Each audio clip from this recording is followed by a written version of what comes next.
let me ask you this, and this for everybody that's watching.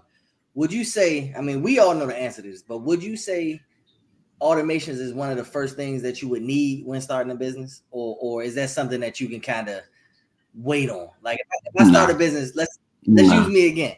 If I start a business right now, if I start a business today, obviously focus on the legalities and making sure you got all the structure and all of that stuff, but automation should be one of the first things that I implement. Period. Yeah, I agree. I mean, even going back to that same example of me talking about scheduling, that's going to be the first thing you probably automate. How you going to follow up with your people? That's going to be the first thing you probably automate. And then, like, I'll get even more specific, right? Let's say if I educate you on having to Google My Business profile, and this is probably going to be news to a lot of people. So Google My Business profile is very, very great for any business. A lot of people don't know that business owners can message you through your business, your Google My Business profile. But what business owners don't know is that you don't get those messages if you don't automate them.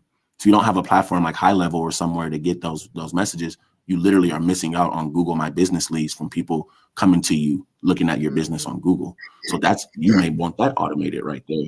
Let's say Facebook. There are some people who literally do not use their Facebook page, right? So that means they're not using a Facebook business account.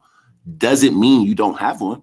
I have a Facebook business account that I don't get on, but if I get a message, it's automated and it has a response, right? So those are, use cases. But yeah, most likely you're going to have to implement that first day probably about 1 to 5 things that include some type or form of automation in your business. Most likely it's going to be contacting, it's going to be following up.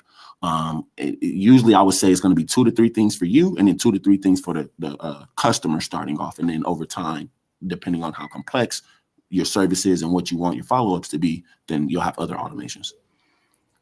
Got you. Look, I'm Shanice. You could pop on some more. I asked all the questions here. I'm gonna have more follow up questions myself, but you could go crazy.